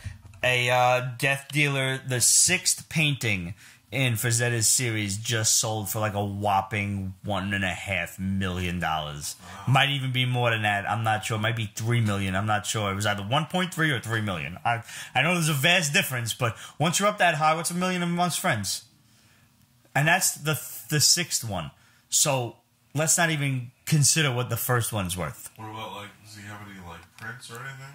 Like signed prints? Not that I know of. Though I do have the 2nd highest graded Frazetta signed Vampirella #1. Wow. Yep. And that's that. I would like to just find the guy with the highest graded and set it on fire, just on principle. That's amazing. I mean, Yeah. setting a fire part. Yeah, but no, I don't really. I wouldn't do that just because it's a piece of Frazetta art. But I would like to own the top one rather than the second. And I'll take yours. That's fair. Yeah, that is totally fair. Aftershocks Pestilence, a story of Satan. This is a direct sequel to the last Pestilence from Aftershock, and it is surprisingly jump-on friendly. It is. Like, Oh my you God. don't actually need... You get everything you need to know from the first series in the first couple of pages of this book. Yeah, the last series so well towards the end. It just started out with awesome and ended up with, like, stop playing. Yeah. And in this one, you basically learn that the guy behind the whole zombie outbreak was the devil. And he takes over the reverend who, or the knight or whatever, who was gonna. Okay, there was this reverend who was raising the dead, like the zombies, bringing them back to life with the Holy Grail, and the Holy Grail. And he was dunking it in the water. No, he was curing them with the Holy Grail, Well, I'm saying, but yeah, he was. What did I say?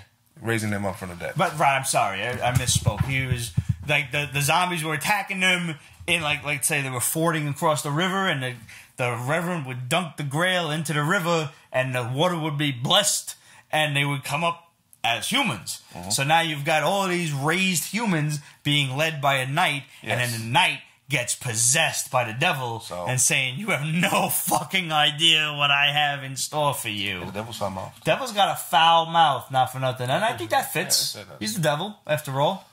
And he comes back into the fray, and he turns them all into like black-eyed demon pustule spewing creatures. Yeah, grossness, like way if you grosser read the than first zombies. volume, it was.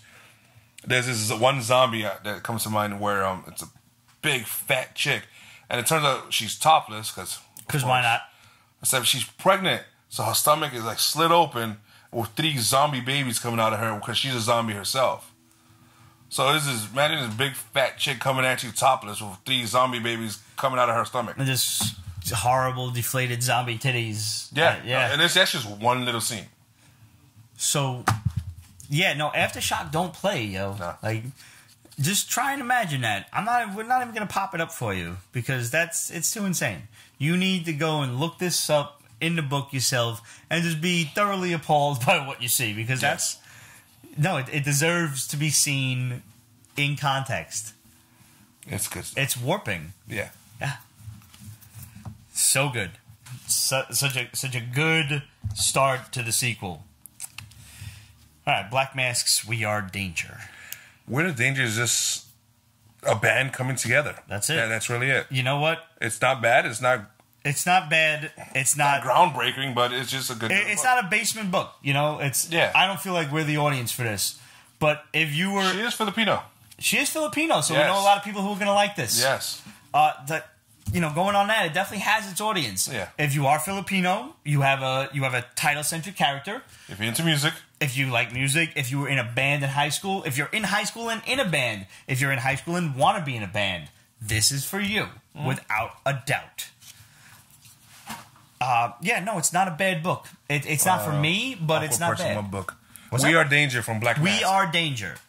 I fully expected to like this more because you know how I'm into like those teenage stories and everything. But I guess I was a little disjointed from this one because I'm not musically talented in the slightest. So where usually these kinds of coming of age stories will take me back immediately and I'll be all happy and giddy. You've seen me the way I am with most of these stories. I didn't get that way with this one because I'm not the audience for it. I'm not musically talented. I've never been in a band. I should never be singing ever unless I'm super drunk at karaoke night, and even then, like, you shouldn't let me near the microphone. I'll get there, but it shouldn't be you that hands it to me, is what I'm trying to say. But this is not a bad book. There's definitely an audience for this. There's actually a thing of Filipino rock bands. Really? Filipino rock bands, and like not recent thing. It's like from the 50s, where they were like super kind of inspired by American rock, Beach Well, actually, that's what this girl is. She's a Filipino girl in America. And, like, you know, she's starting a new high school and everything. And she's having trouble meeting people. And she, like, it kind of starts off where she's invited to this nightclub. She's a teenager. But she's invited to this nightclub by the drummer or something. By the drummer in the band. She doesn't know this girl's in the band that's going to be on stage. She's just a new friend that say, hey, come out and everything. And she meets this cute guy at the club and happens to be the brother of the drummer. You know, so it all kind of comes together for her, and she's a talented singer-songwriter and everything. So, and she happens to be Filipino. Yeah, I mean, I forget the name of them, but in the Philippines there was a huge kind of rock and roll scene, like from back in the day. And there was this one act that I remember watching videos of. If you just probably Google, you know, classic Filipino rock. I'm sure we got a few friends who could tell us that without even having to Google it. Yep. Yeah, I mean, it's just really, like, they're really fucking amazing. They're really on point. Yep. And it's like, you just watch it, like, oh my god, these guys are incredible. And it's like 1950s Filipino rock bands. Cool. Yeah. Dark Horse's Blackwood. Now, this is weird. This is weird. This, to me, you remember Mystic U with the Zatanna shit? Yeah. Was it me, or was this what Mystic U should have been? I think so. Yeah. But it's Dark Horse, It's so they Dark don't Horse. mind. They're like, okay, we'll go. So now you've got a dean of students who is possessed by this demon, or killed by this demon, and there might be demons in the basement right now, because I heard that shit too. I don't know what it was. So the dean is killed, and he leaves this note like, open in the event of my untimely death. Yeah. And now you flash forward to these group of kids who are being brought into Blackwood Academy, and I love the play on words where, like, oh, I told my family I was going to lore school, like lore, like ancient lore, yeah. and they're like, oh, they all thought I meant law school. So, all right, puns, plays on words, I'm in already. Characters are interesting. Yep. Characters have history. And super character development. You've got 6 characters, and I'm already feeling all of them in 30 pages. Loved every moment of it. It's lighter in spirit than you would expect from a storyline like this. Like, the artwork is very kind of juvenile, you know, animated. I can almost picture this as an anime. You know, like some kind of lighthearted cartoon or something. You know, rather than this dark, foreboding, haunted tale that it's kind of playing itself off to be. Because there are demons attacking teachers, there are demons that are trying to get free, and there's spirits warning other people about these demons trying to get free, and the dean's got spider tentacle things growing out of his back and shit. There's all kinds of weird stuff going on. Yeah, kind of gross too. It's kind of gross. Yeah. One of the kids gets killed immediately. Like, dragged into a well of spirits by said spider demon dean. I hate when it happens. I do hate that. Like, I hate when, like, my dean of students wraps his fucking spider tentacles around my neck. Sucks. Be surprised how often that happens. I'm absolutely in. Me too. Loved every moment of it. I really like the hot chick with the white short hair. Yeah. Yeah. She's a bit of a bitch, but, you know, seems like she's We're kind of gonna got find out why. Yeah. I think she could have been a little nicer. Like, those other girls were really trying to be nice to her. Yeah, she was, and she just, like, she turned a cold shoulder, and now she'll be like, oh, they're the popular girls, and they don't like anybody. Like, no, they were really trying to be nice to you. Like, they tried, and you were kind of a cunt about it. But, whatever. It's still a good story. So, I like that because you don't have to actually necessarily feel for all of the characters. Like, I don't like them as much, but I want to know what happens to them, you know? Like, the girl with the short hair, with the white hair. She's kind of a bitch. I don't like her. I like the other chick. I think she's the main character, though. She is the main character. Yeah. But I like the Japanese girl. She's much more fun-loving. And the other poor guy with the red vest. You know. Yeah. I like him, too. He's all smiling and shit. This is the coming-of-age story that I like. This is the teenage story that I want. It was good. All right. Now, Greg was texting us all about fucking what's his name? Black Lightning and Hong Kong Phooey. That was actually good, even though it was like 70s Hong Kong. Hong Kong Phooey is total blaxploitation anyway. Yeah. Because if you watch Hong Kong Phooey, you know that was a black dude doing the voice. Yeah. It was a good book. It was interesting with the kung fu. And it was mad serious. Like, yes. Black Lightning gets his ass kicked by these kung fu. They're doing all that hi-ya jive, as they put it. And he goes to see Hong Kong Phooey, who's just behind his desk, like, so, you've come to me. Like, yeah. It was pretty dope. It was. The DC did this shit last year with, mixing up the Warner Brothers characters and their own characters. And some of them worked, some of them didn't. Yeah. And I expect that they're doing this sequel again this year. I expect much of the same. I didn't get the chance to read them all. This was the one I did check out because Greg was like all over it. They're all good. They're not all great. Okay. And two of them had some backup stories. Aquaman Jabberjaw and Hong Kong Phooey and Black Lightning had ones that were too political, I think. Uh-huh. Like, it was unnecessary. Yeah, I feel you. Like, I know comics aren't always escapism, but that's why I read them. Yeah. Like, I could turn on the news if I want to get angry at something. It's that simple. But these Flash and Speed Buggy, I enjoyed because... I mean, the last one was Flash and Speedy Gonzalez, which is obvious, but now we've got Speed Buggy. And Savitar, like, stop playing. This is Savitar done right. Yeah. Damn it, CW. This is the original. This is the real Savitar, not the Barry Allen ghost fucking time remnant Savitar. And reverse Speed Buggy. Oh, yeah, it was cute. Yeah, it was well done. Yep. Images: The Last Siege. Wow, I was like, okay, this is blah. Okay, like, stop playing. I liked it. I really did. I'm gonna tell you what I really loved about this. I love when a dickhead gets his just desserts immediately. Yes. Like, this book started off with this dude, like, just a stranger walking into a bar. He's got his little katana sword. They're calling him Easterner and everything. He's not drawn Asian or anything. He's drawn kind of like an anime character. Yeah. But this other dude who kind of looks like your average fucking white suburbanite slob with his mustache and beard. And he's the knight who is now in charge of everything, that the Lord got killed. Mm-hmm. And he's like, oh, you dare to come into my bar? And they all start beating the shit out of him and everything. And he gets in a couple of good licks, though. Yeah. And, they're about to fucking kill him out in the street. And the Lord High Priest or whatever comes down and he's like, what is the meaning of this? And he's like, oh, you're the guy in charge of the state. Well, here's my scroll. And he's like, oh, shit. And he points it out, like, you're not in charge. He is. Yeah. He's been appointed in charge by the High Lord. So, yeah, you just beat the shit out of your boss. And he's like, yeah, so why don't you get the fuck out of my town, dude? They didn't even kill him. Just get out.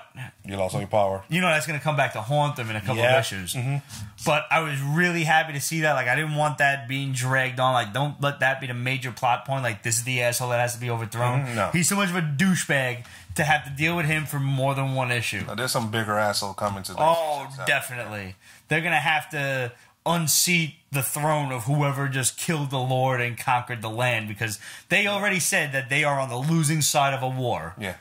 I am interested to know what kind of war, and I'm really interested to see when this asshole gets a katana to his throat, because that's really it. Oh, yeah, you're right. The artwork was good. It was very I'm gonna take it back for a bit. You remember Warlands, that old anime style comic back in the day? God, I can't even remember who used to do it. Okay, yeah, I remember. Like that was what the artwork reminded me of. Like this was like reading an RPG, basically. Okay, yeah, I see that. And I was all for it. Swords, sorcery. I'm not so much sorcery yet, but I'm sure there will be eventually. Yeah. Backstabbing, bar fights. I felt like I was playing a video game. Loved every moment of it. Absolutely cool.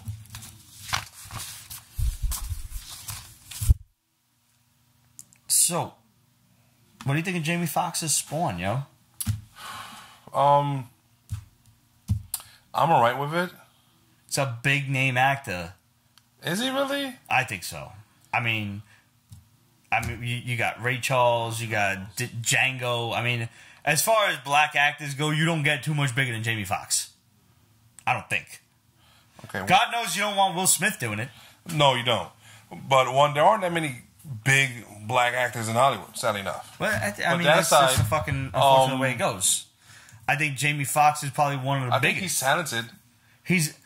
Listen, you'll never get me to say that Jamie Foxx is anything but talented because after Django, the man can do no wrong for me. He's a great comedian, a talented singer, yep, and a hell of an actor. Never in my life did I think that this man could pull off a Clint Eastwood type of character. And I've said it on this show many times, and I'll say it again because it bears repeating. I was so into this movie that I was literally on the edge of my seat wanting to fast forward the movie just to see what happened that much faster. Like, I wanted to watch it in double time because I was so into it. I'm like, what the fuck? What is happening? It was that good. It was so fucking good. Never thought I would like it at all. But on the other hand, I'm not going to say Jamie Foxx is the acting talent that I want for this role. Yeah. Okay? But he does not have the martial talent that I want for this role. And on that note, how can you do that to Michael Jai White, who still is a beast at whatever age the man is now? He still is a beast, but Spawn needs a name. I guess it does. And I guess that he could be trained. That is kind of where it suffers. You know, it does need a name. I mean, it's not a popular enough character that you cast Captain America. Who the fuck is Chris Evans before Captain America? Who is he? Yeah. He was Human Torch. Oh, the guy who got Human Torch who played Captain America? Whatever. And now he's Captain America. Yeah. It's the opposite for Spawn. Spawn, who the fuck is Spawn? Oh, you got Jamie Foxx? Who's he playing? Exactly. Different ball game. There's mad people that know Michael Jai White, without question. Mm-hmm. But a lot of them are probably into martial arts in the first place, and at that point, the man can do no wrong. Mm-hmm. I mean, if you've seen Undisputed at any given point, was it fucking 2, 3, 2 and 3, because after that it's all Scott Adkins. But I mean, what was the other shit? Never Back Down 1 stunk that was with like Channing Tatum. Never Back Down 2 and 3 were amazing. He's doing kata. Yes, I agree with that. Spawn isn't a martial artist. Spawn's a mercenary who became a demon. But shouldn't you have a mercenary that know how to fight? Look, what's his name? Keanu Reeves. Who else is there that learn how to fight? But he's learning with guns. He's not learning how to kick and punch. He doesn't need to learn to kick and punch that much. Yeah, I guess. Between the chains and his energy capabilities and all that stuff, the suit, the cape. I guess. I think you just want to see a really badass throwdown. I do, which I understand. Spawn isn't the character for that. I guess not, right? Michael B. Jordan would have been better, but I mean, admittedly, he would have been younger for it if they want to do sequels. But this is Todd McFarlane directing. He may not even be thinking about too many sequels, and you know, he's just wanted to get the character right for his own art. It's not like the man needs the money. He's aging well too. Who, Jamie Foxx? Yeah. Well, as Greg would say, black don't crack. Yeah. The man's, what, 50, 55 years old? He's 50. And he don't look any fucking older than 30? Yeah. I mean, God bless him. I can't pull that shit off. Good for him. Yeah. But, I mean, I guess you're right. Like, I am looking more toward, like, a knockdown, drag-out fight scene. And that's, truth, that is not what's going to happen with Spawn. You should get that from Bloodshot with, Green Ranger. Even though he shouldn't be a martial artist at all. He's a freaking Marine or a soldier like that, mercenary again. But well, we had John Cena as the Marine, and he was throwing Van Damme spin kicks. So Marines should know how to fight too. Not like this. So I mean, but that's the whole point of Bloodshot is he's indestructible, so he doesn't have to do all that extraness.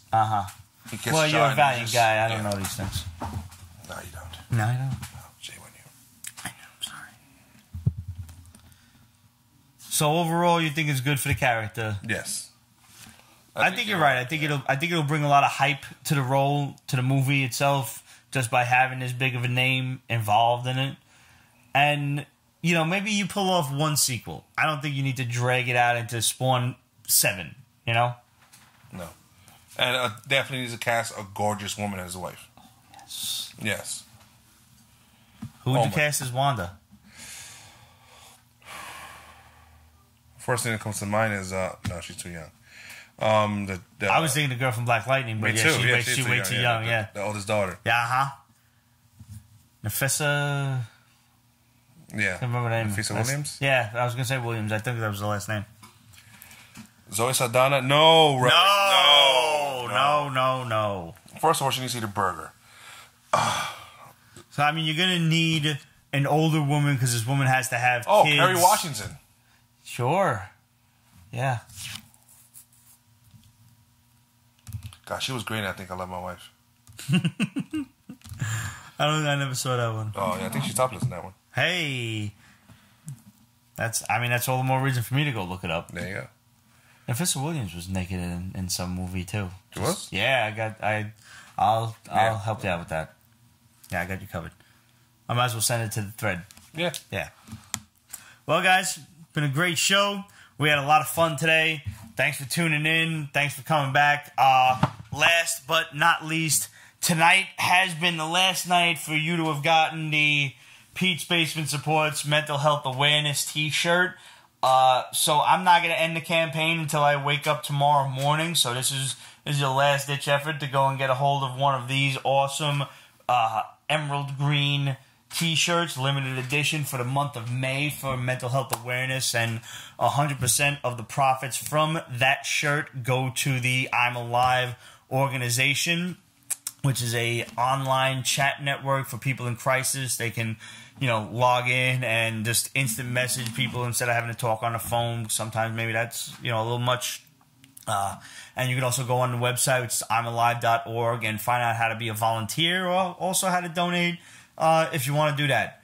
Next month, I'm very proud to say that Pete's Basement will be doing a charity drive. We're not partnering with a specific charity on this one, but we will be raising money for wounded veterans to get wheelchairs in honor of the anniversary of D-Day, which is June 6th. And we're proud to say that my cousin Steve and the Lexington Council 293 of the Knights of Columbus will be matching any donation that we make dollar for dollar.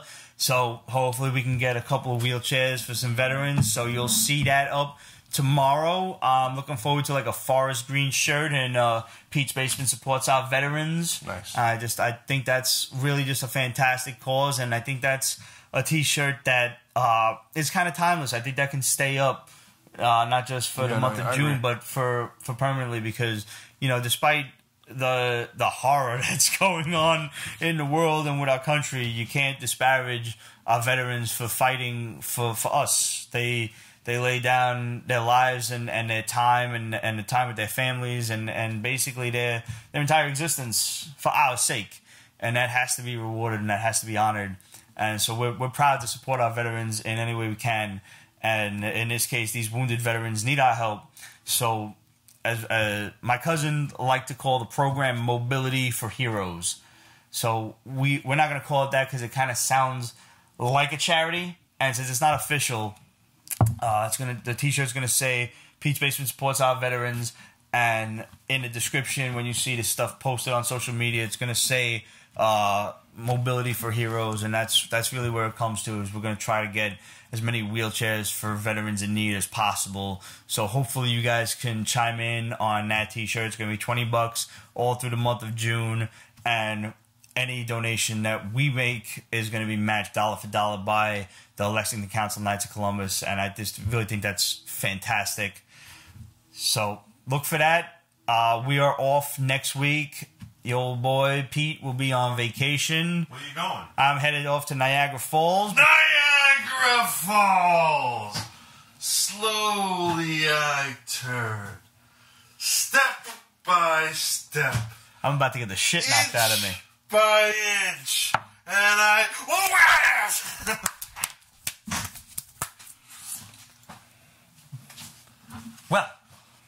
If you guys don't know what that's from, you might want to go look up the Three Stooges or Abbott and Costello because they do a whole skit on it. Apparently it's a vaudeville thing.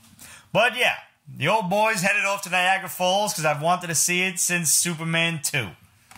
Hellraiser says, hey, we run a rowing program for veterans and adaptive needs. Nice. And Absolute says, check our tweet. I definitely will. So guys, thanks for tuning in. Thanks for everything.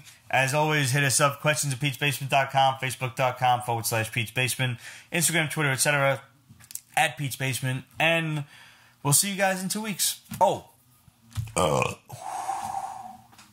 One more thing. When I first did the math, the 500th episode landed sometime around late July, early August. I redid the math and factoring in vacation time and etc. The 500th episode will be officially live at about 5 p.m. September 15th. So tune in. We are going to have the 499th episode sometime around mid-August. And then we're going to take a break for a little while we plan everything out and get everything ready. And then episode 500 will be September 15th. That's a Saturday because we'll all be drunk. And maybe if you guys want to play along too, please be 21 years of age or over to play along with the shot contest. Remember, this is not a trivia question contest. This is a survey question contest. This is a Family Feud style contest. When are those going? What's that? When are those going out? The questions are going out next week with the haul. So please subscribe to Pete's Basement's haul. It's in the upper right-hand corner of peachbasement.com. You can sign up. You can find out what me and Ramon are reading each week. And also all of the trivia questions. Not trivia questions, but survey questions, we're going to call them. I can tell you like an example in case, because we are collecting survey questions from fans. If you guys want to submit stuff. Survey questions, not like trivia questions. Not trivia questions. Thank you, Daniel, for that awesome trivia question. And we're going to use that later on. Trust us, that's a fucking tough one. The survey questions like, you just got home from a long day of superheroing. What's the first thing you take off? Who knows? So answer the question, please, as truthfully as possible, because the stupider the answer, the more drawn out the 500th episode's going to be. David asks, can he visit? Will fans be allowed to We come? will be hosting a ticket online giveaway as well as raffles and ticket sales to go to the 500th episode, because the 500th episode will be held in an American Legion Hall, so everybody's going to pick up a ticket and the proceeds will go toward the wounded veterans of foreign wars as well. So it's, you know, it's all about helping out charities and everything. It's not going to be an open bar, so, you know, you're going to be paying for beers and liquor, but, you know, drinks are cheap because, you know, you just want to have fun and everything. And like I said, all the proceeds go toward wounded veterans and everything. So honestly, the 500th episode is really going to be a great time had by all. We will keep you posted as more details arise. Now that we've got a date and a time hammered out, we're going to figure out all the rest of the details, and we will keep you guys posted on attendance and whatever else have you. So, again, thanks for tuning in, and we'll see you in 2 weeks. Salud. Pete's Basement is copyright 2018. All rights reserved, so go fuck yourself.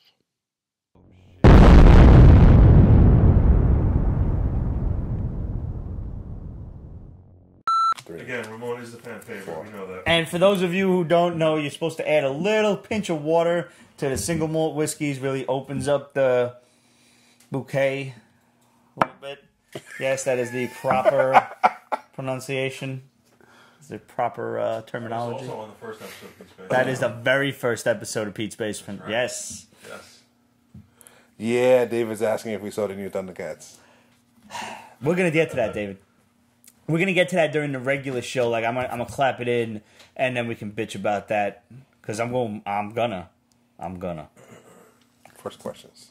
First questions, right? We do questions now. Oh, you can say for questions. That's yes. cool. Right. Yes. Well, that could be the first question then. That could be the first question. No. I let me get it out of my system before I get drunk. Shit. Yeah. Okay, you're right. You're right. Smart. All right, let's clap it in. Let's do this. I've been right, absolute.